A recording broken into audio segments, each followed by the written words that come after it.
आज का टॉपिक ना, ये सबसे इम्पोर्टेंट है। स्किप मत कर देना, ऐसे ही स्क्रॉल आगे मत कर देना।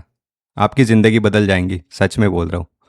तो मेरा ये मानना है कि why you should switch.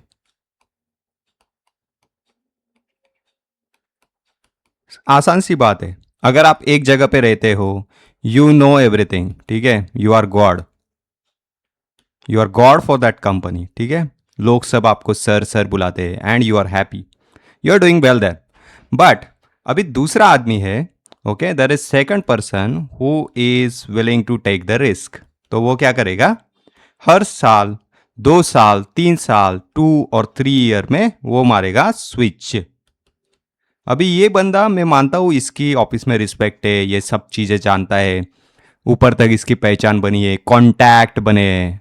But this person he does the switch and he ask for decent 30% hike in each switch.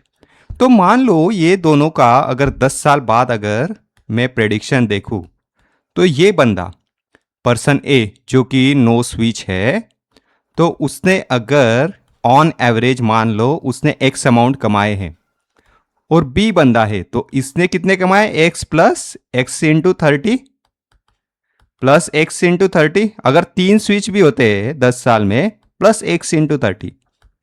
And उसके बाद बात बस पैसे की नहीं है, नेक्स्ट आता है आपका नॉलेज। तो मान लो यहां पे टेक स्टैक ए, T1, T2, T3, ये चीजें ये सीखा है, नो डाउट ये अच्छी चीज है। But this guy, when he switched, he had multiple production outages resolution experience।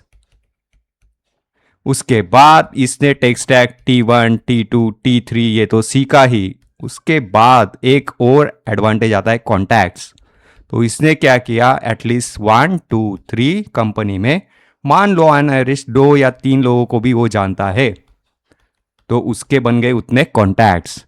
तो आप सीखे भी ज्यादा, पैसे भी कमा लिए, कॉन्टैक्ट भी ज्यादा हो गए। और रिपल इफेक्ट देखो, यही कॉन्टैक्ट ये बंदे को और आगे जाके काम आएंगे और बढ़ते जाएंगे। तो that's why you need to switch, you need to change your career, you need to change companies and you need to grow.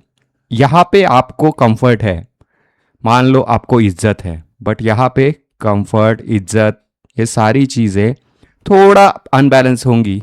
आप लर्नर बनोगे, फिर आप वापस एक्सपर्ट बनोगे उस कंपनी में, फिर आप वापस स्विच करोगे, बट ये सारे बेनिफिट है। तो आप स्विच करते रहो, ज़िंदगी आसान है। Thank you.